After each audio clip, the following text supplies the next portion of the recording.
Today's episode of the GoldCast is sponsored by Anticipation.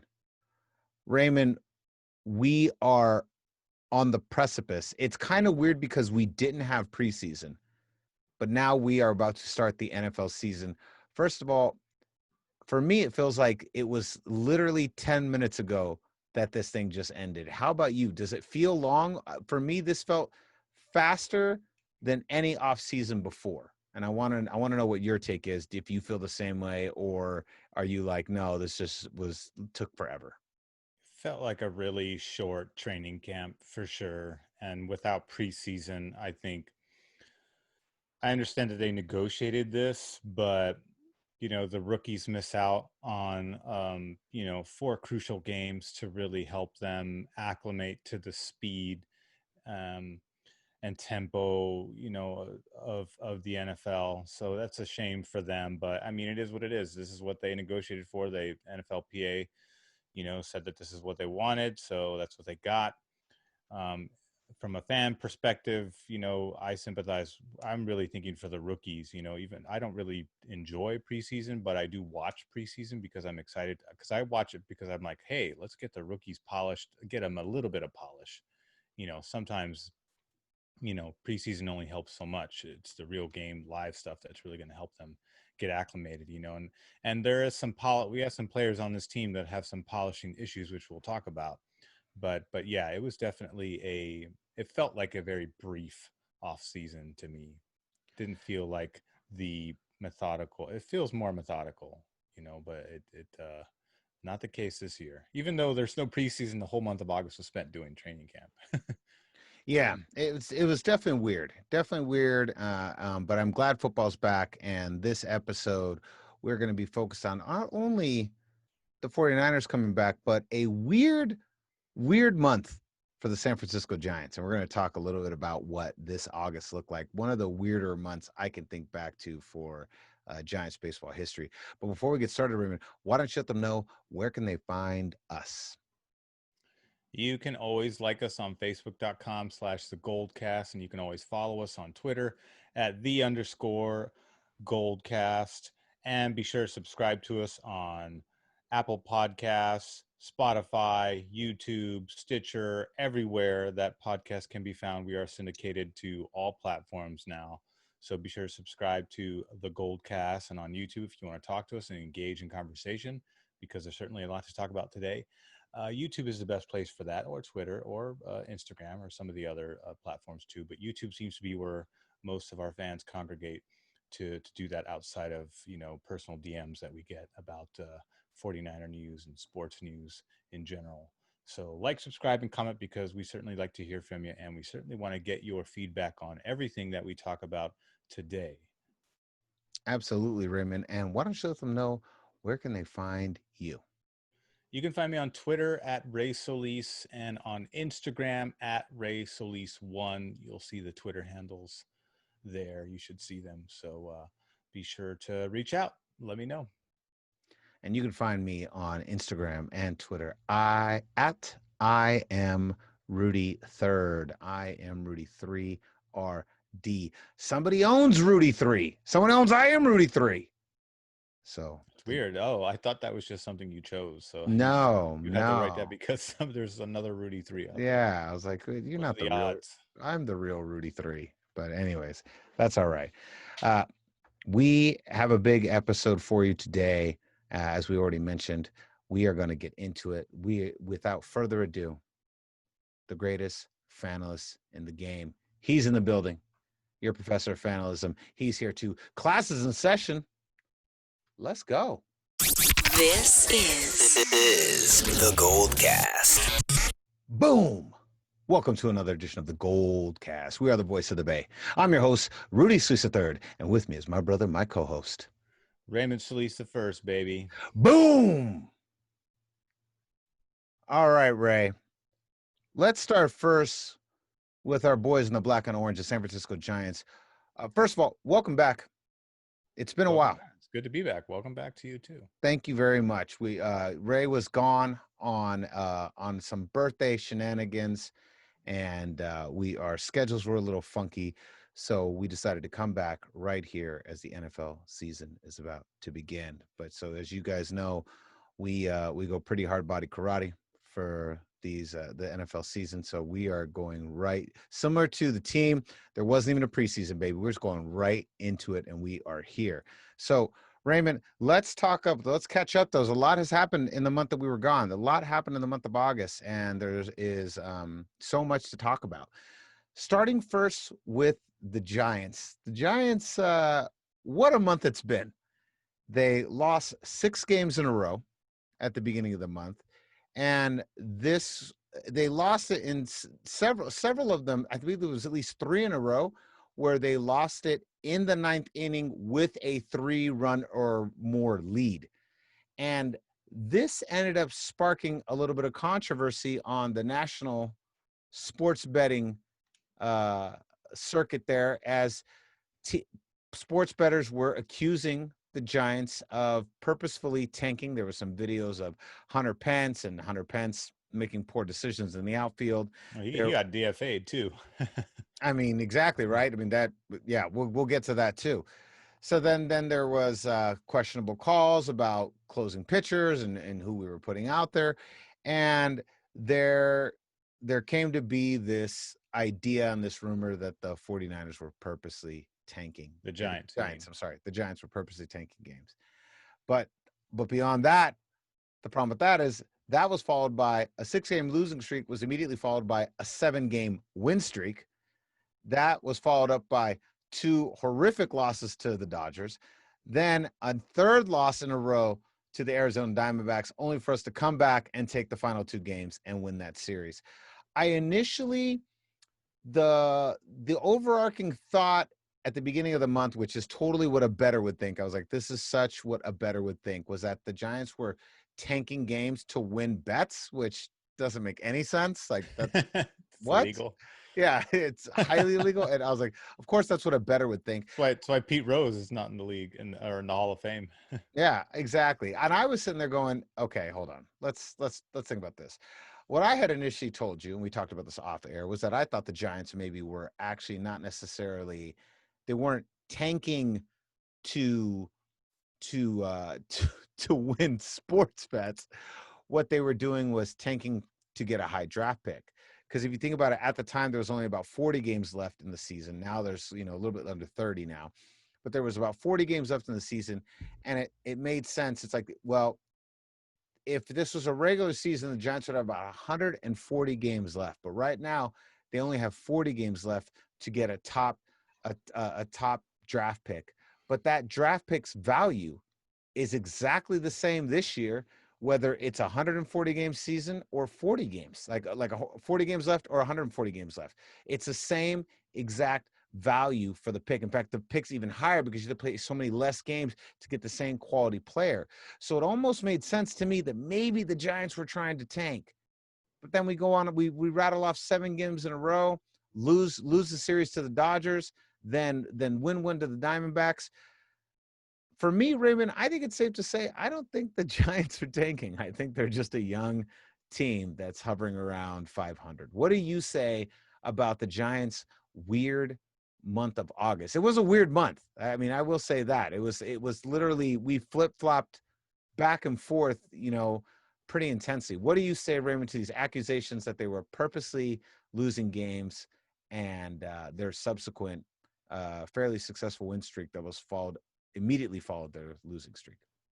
I never really bought into the tanky narrative because that's not the Farhan style. That's not the Farhan formula, and that's not Gabe Kapler's style either. And I believe I want to even say I have a vague recollection of Gabe Kapler saying that was something that was not on the table, or that they were going to compete regardless of, what talent was on the team, that they were going to do their best to compete. I could be wrong. I could be mistaking, because I know that's also John Lynch and Kyle Shanahan's, mantra. I know that was what John Lynch said, because he knew that he was inheriting a bad team when he took over for GM, and said that, hey, no matter who we bring into the building, we're going to compete, which is exactly what we got in those first 2 seasons. but I digress. The Giants, I was never on board with that because the national writers are the national writers. The national writers are not, they're not, in the dugout, so to speak, in the Giants, the same way our beat writers are. And that came out before the beat writers, the beat writers didn't put anything out like that. That was a national thing. And then when we won 7 in a row, I said in my head, I was like, you guys still think we're tanking? Does a tanking team win 7 straight? No, it's either that, it's like the most choreographed tanking show ever made, which is impossible to do in the sport of baseball. So to me, this is just a mediocre team. It's a 500 team in a weird season that, I'm already kind of turned off by the shortened season because it's not used to it. If this is what baseball always was, it'd be a different story. But the fact that we're playing such a shortened season, it's a fraction of what it usually is. To me, it just doesn't seem legitimate to me, But the one thing that's kind of cool is that you can kind of hear the players more in the microphones, so you can hear when they get frustrated. A lot of F-bombs and cursing. They curse so much more than you realize. Well, I mean, like, we all knew that was happening. You just can't hear it over the live crowd noise and the the fictitious crowd noise that's fed into the game as it is now. Because when you watch the game, you do hear it. You do hear the crowd. You get a sense, like, you do kind of get that feel a little bit. But then, then all of a sudden they strike out or they get out, and you can hear them get up, and you can hear the curse echo through the whole stadium. So it's kind of funny. I do like that rawness of it because it's these are national live games, and they can't bleep that stuff out unless you were to play like a huge delay in the game to replay that. But that's not happening. So I like that part of it.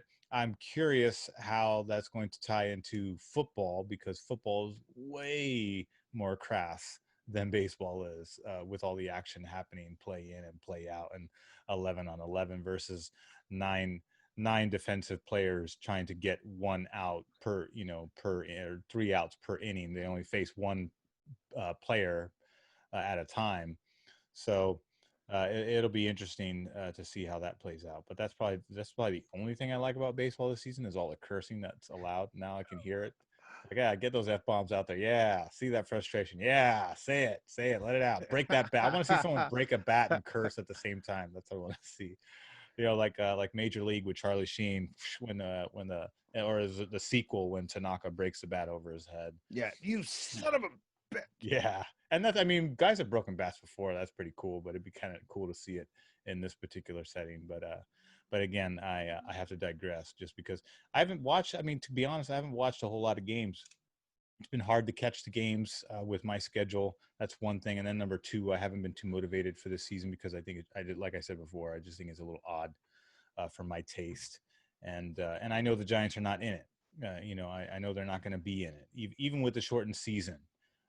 There was a small hint to me in the beginning that maybe thought, perhaps they have a shot with because they have so few games, and so if they are able to get some even shitty teams in baseball have little streaks here and there of winning games, and so I feel like we just saw one for the Giants. Exactly, and exactly to my point. Case in point, the Giants just got one too. So if they were to put 2 or 3 more of those together, then they might have a shot. But to me, I just think we're going to get more of the same out of them this year.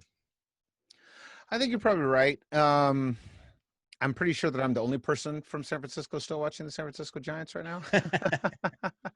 I really enjoy them. I think this has been it's been the most fun I've had in a regular season, a regular Giants season in a long, long time. And I am seeing the skeleton being built that will one day hopefully lead us back to another World Series ring. So it reminds me of Shanahan's first year.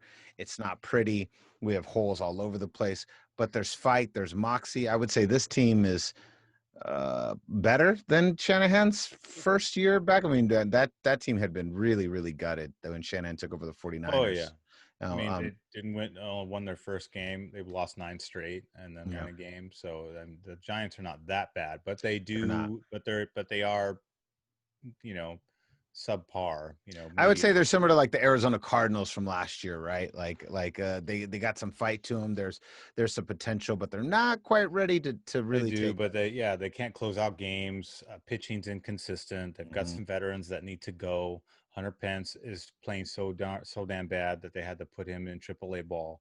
Um, so Dave Kapler's first season, a new manager. There's just a lot of new parts. There's a lot of there's old parts that don't no longer work as well as they used to, Mhm. and there's new parts that are acclimating into the machine and getting oiled up, to get optimal. But it's hard for those pieces to optimize when they're working with older cogs, so until those older cogs come out and we can exchange them for new fresh cogs, then we'll see a gelling start to happen. But outside of that, we just kind of have to hope that some of the younger guys can, like, at least gather some before the team is able to gel together. We have to hope that some of the younger guys are at least getting that playing time in, they're getting development time. So there is that, and I was I'm excited for them to bring up some of the young guns there, because there's some pretty good prospects that I think Giants fans should all be excited about. And I'm excited to see some of them, particularly on the offensive side of things. But pitching is definitely a sore point on this team.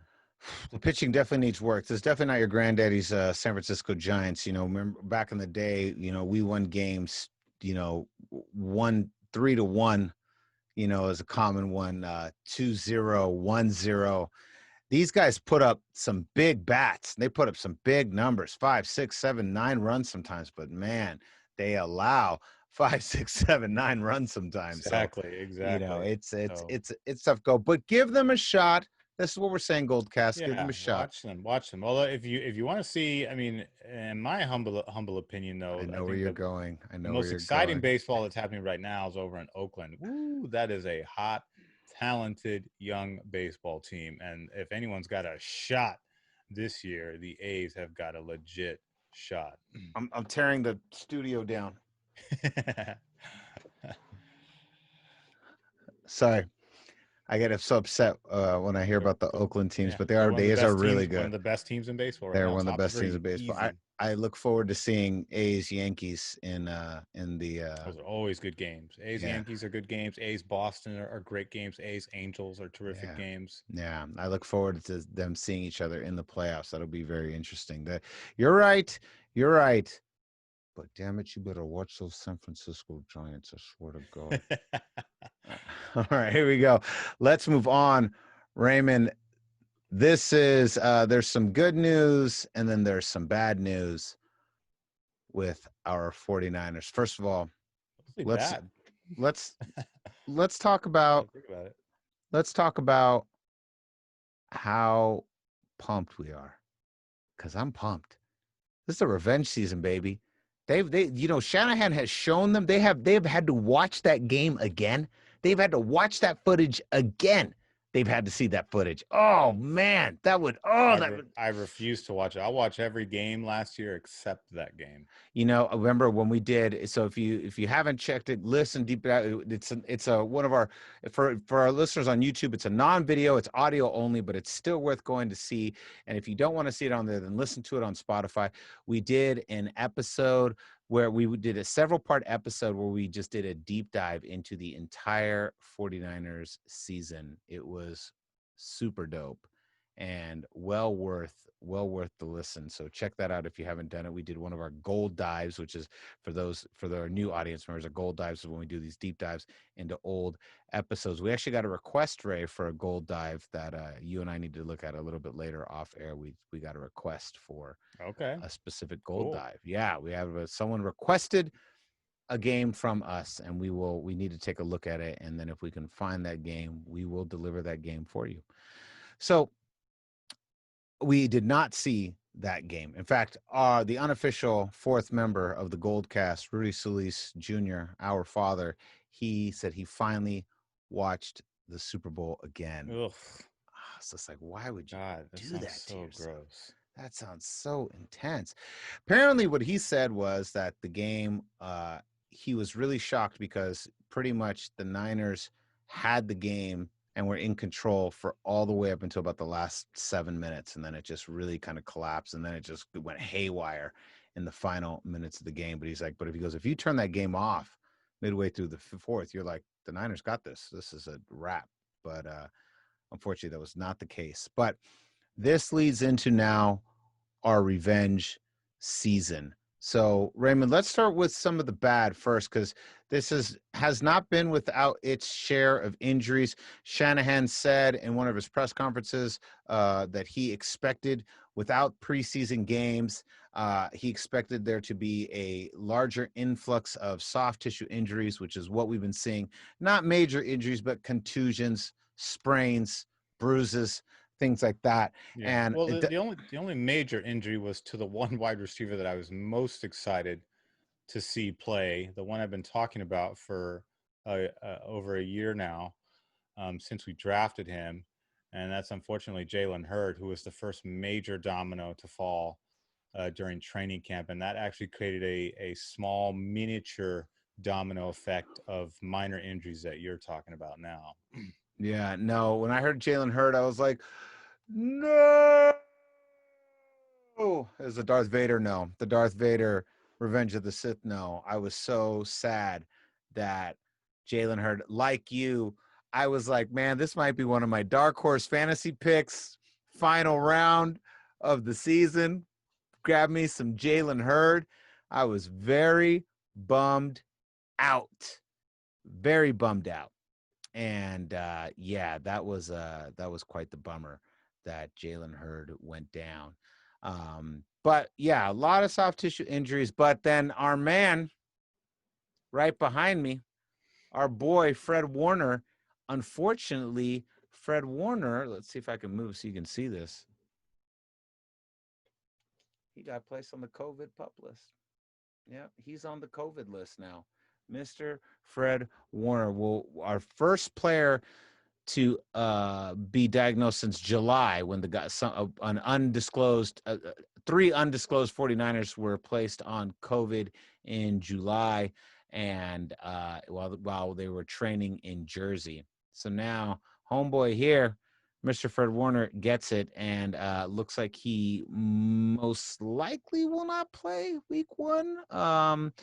This is something I think we need to be ready for. This is something that we're going to see a lot of as the season moves on. And this isn't the first time, Raymond. It's not going to be the last. Thoughts on Fred Warner going down with COVID? First of all, I hope he's safe. I hope he doesn't, pass it along to anybody with pre-existing conditions in his family. And I hope his family's safe. That's the first thing I want to say. But I want to pass it over to you, Raymond. And what are your thoughts on Fred Warner getting COVID? Well, I think it's interesting that Kyle Shanahan doesn't go into detail about it. The protocol in the NFL is very discreet. So they don't say, just like some of the guys that got it before him, there wasn't much said on that. They just said that even if you're around somebody who has it, you can get put on that list. So it doesn't necessarily mean you have it. Could mean that you were around someone who had it. It's a little broad in order to, as a precaution. So, and I'm okay with that. But the problem is that if we're missing week one and we don't have our starting middle linebacker, the one who's basically quarterbacking the linebackers and the defense, that's not good.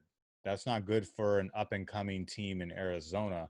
That's going to be, what many people believe to be very explosive on the offensive side of the ball. So that's going to give Arizona a leg up.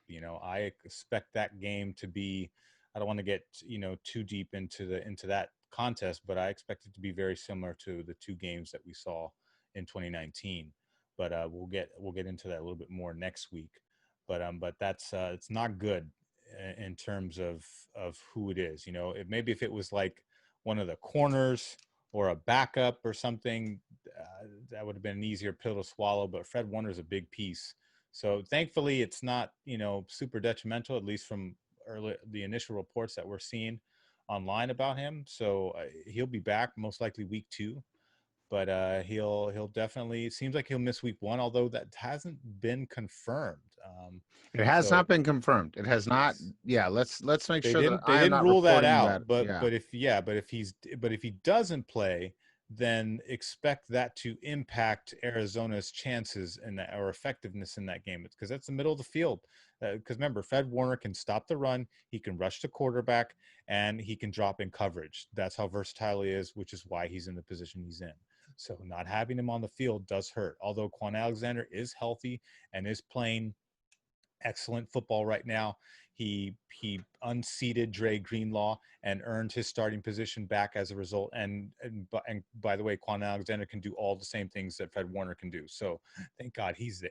But even if Dre Greenlaw has to step in, this is still the guy who secured the pick and almost beat Seattle the first time we played them in overtime. So Dre Greenlaw is no slouch either. And Dre Greenlaw also has the stop too. So again, this is someone that Final player of the 100th season. I feel pretty good about Dre Greenlaw's chances if he has to go in there and play. He's a good player. He's around great players. He's around great coaching, and he's only getting better. So it's not necessarily a terrible thing if Dre Greenlaw's not in there, but you do want to see, the best of the best in their positions, in their rightful positions. So we'll just have to keep monitoring it and see what happens.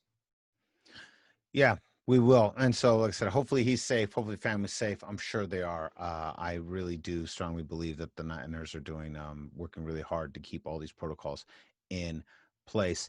One of the other big battles, Raymond, that I thought was pretty cool that came out of this past month with the 49ers is obviously they were saying the big battle that kept happening day to day was Trent Williams versus Nick Bosa. And they kept talking about how Trent Williams was saying he thinks Nick Bosa really has a shot at Defensive Player of the Year. Nick Bosa kept saying how it's incredibly difficult to get past Trent Williams, very, very difficult, and that what he does is at the same level of Joe Staley and is it just is just different. I'm seeing even new things that I didn't see from Staley, and he feels that the quality has stayed the same. How excited are you for that side of the field? Because I'm telling you right now, I expect a lot of good things out of Nick Bosa, and I expect Jimmy G to be really short up on that end as well. So where do you stand on the Nick Bosa season 2, Trent Williams season 1? Well, I feel like, and this is no offense to Joe Staley, but I feel like we got an upgrade at left tackle. I mean, Joe Staley's a 6-time Pro Bowler. Trent Williams is a 7-time Pro Bowler. And Trent Williams is just a smidge. He's just a smidge better. He's got a little extra polish in there that is a little bit better than Joe Staley. Well, he's younger too, in my opinion, and he's younger. And he was Trent Williams became great earlier than Joe Staley did. Joe Staley really came into his own once Jim Harbaugh got there, and he was already a veteran by that point. But I think that Trent Williams covering Jimmy G's blind side, you couldn't ask for a better player, a 7-time Pro Bowl left tackle guarding Jimmy G's blind side. There's not going to be a lot of people that are going to get into Jimmy G by surprise this season, as long as Trent Williams is on that left side. And that's only going to help someone like Nick Bosa, who, let's face it, came into the league polished like a pro and played like a pro and went to a Pro Bowl as a result in his first season. And he's only going to get better. This is how the Bosas play, both of them. They're very polished, extremely sound technique, great hands, great length, great speed, good burst. So we're going to get more of Nick Bosa. So, and a lot of those times in those plays when he couldn't get to his spot, now he's going to start winning some of those matchups and finishing more often than he did last year. And last year he was good enough to finish with 9 sacks and a bunch of TFLs and fumbles and interceptions. So, that all those numbers, I expect those numbers to go up. I do as well. And I am very excited to see both these guys on the field. I think this team is coming in locked and loaded. I think the teams that are going to do the best this season are the ones that have established systems, that have established veterans, that guys who understand what their team does, understands the system, understands the philosophies, and is able to execute those at the highest level. And I can't think of any team that does that better in the NFC right now than the 49ers. Other teams that are going to be close, but no cigar, will be Seattle, of course, New Orleans, of course. I'm curious to see what Tampa does. Tampa Bay does not really fit that system, but if you get a quarterback in there that doesn't throw 30 interceptions or matches 30 touchdowns, that team's probably a lot better. So they weren't that far off from being successful either, although I still think the Saints take that that division. But I don't want to get too far into this, but I do want to promote, Raymond, next week we deliver our season predictions. This is one of my favorite episodes of the year. We do this every year. Raymond and I will sit down with you and we will go week by week, game by game, and deliver to you what we believe is going to happen. Last year, we had this infamous episode that we called it the Lost episode. Raymond predicted 11 wins. I thought he was insane. I predicted what, 4? 4 or 5? 4 or 5. That turned out to I don't know. be Fact check us, GoldCast Nation. Yeah, that turned out to be insane.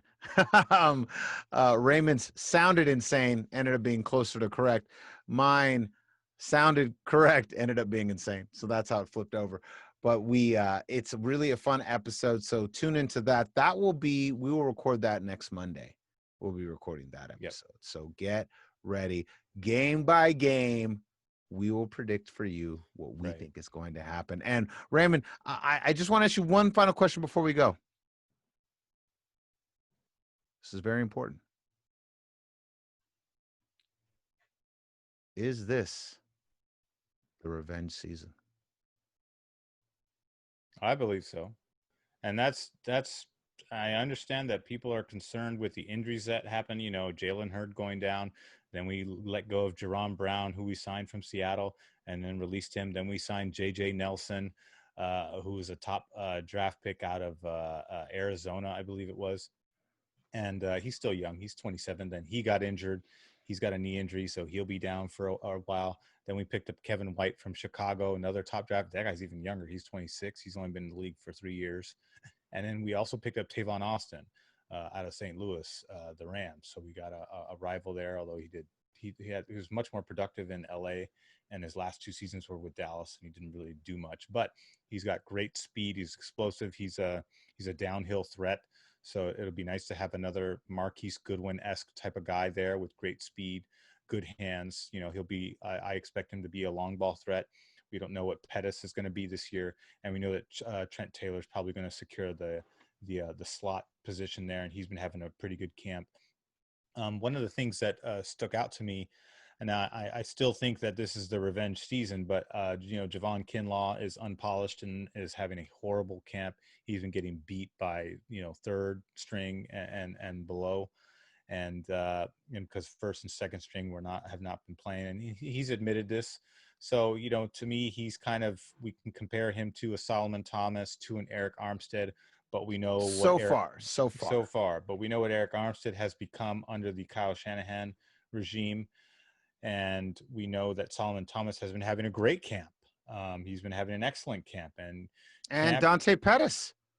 Yeah, and Dante Pettis has been playing better. So, and sometimes it helps that other injuries are down, so you get more reps. So sometimes that helps. It's like any other sport. A guy goes down, you get your shot. Football is the same way, just like baseball, just like basketball. Sometimes you need guys. Sometimes in order to get fortune, another guy needs to, hit some misfortune, and then you get a shot. But yeah, I think Dante Pettis, he's got a chance to shine on the offensive side. I'm not really worried about the running backs. I'm just curious to see what Jerick McKinnon's going to do, because he's been healthy this time. He's positive. He looks great. He's been working out of the 1-2 spot with Raheem Mostert, who's looking to, pick up where he left off as a dominant, terrific read runner, the best read runner we've got. And don't forget about Tevin Coleman. He's still there too. So Matt Breida, the cheetah's not there, but Jerick McKinnon is back. And so we'll see how much pep in his step was lost, if at all. If he can be anything of what he was supposed to be, then the 49ers are in good hands in the running game. but I think defensively is really where, obviously there's a little bit of a void to fill with DeForest Buckner's departure, but DJ Jones has been having a great camp.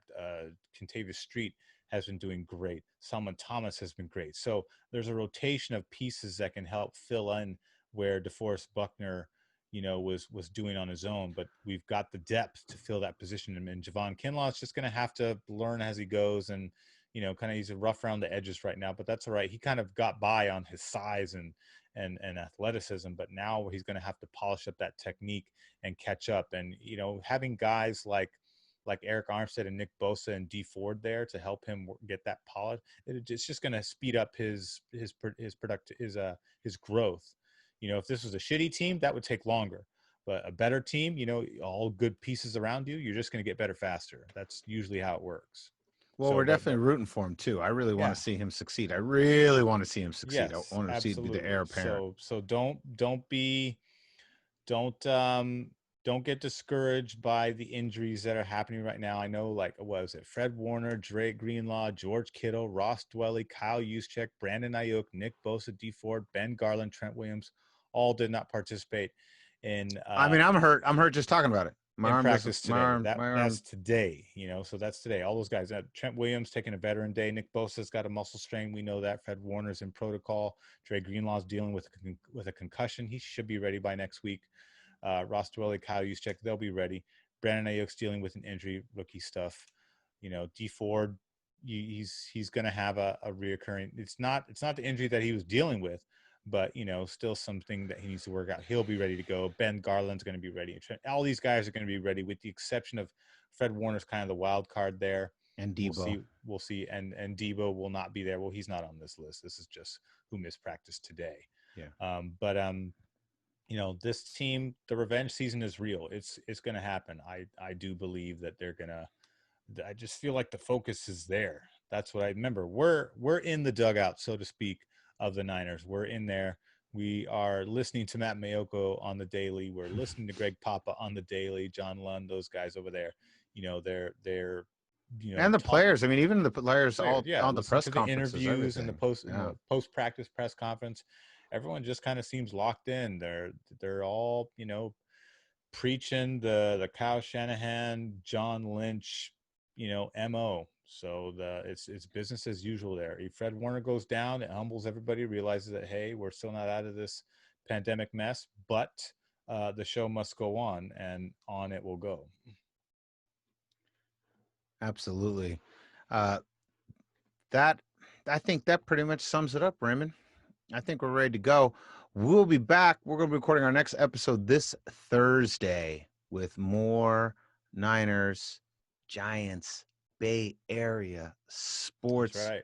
What a time to be alive. It is a crazy year, but it is about to ramp up with the number one team, the bread and butter of the GoldCast, the San Francisco 49ers. It's why you're here. It's why we're here. So let's go. And congratulations. We missed the celebration of George Kittle's contract signing. So just want to give a quick shout out to George. Congratulations on breaking the bank. We all knew that that's what needed to be done in order to do it. I thought the number was going to be 15, somewhere 15, between 15, 17. And sure enough, 15 million is the number they landed on. So they landed right where I thought they would with George Kittle. So congratulations to him in that big contract. That is a monkey off all of our shoulders as fans. Because him to get that taken care of. And that's where my background comes from. Just a little shout out today. We didn't get to talk about it much when it happened in real time, but we certainly were paying attention when it did drop. So 75 million. Hey, welcome to the big boy table. Absolutely. I'll just have one. Just give me one. Just one. Don't ask me. Yeah. I'm not asking for much, just one.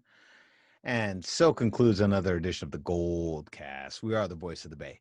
I'm your host, Rudy Solis III, and with me is my brother, my co-host, Raymond Solis first, baby. Boom! We'll see you next time. Same GoldCast time, same GoldCast channel.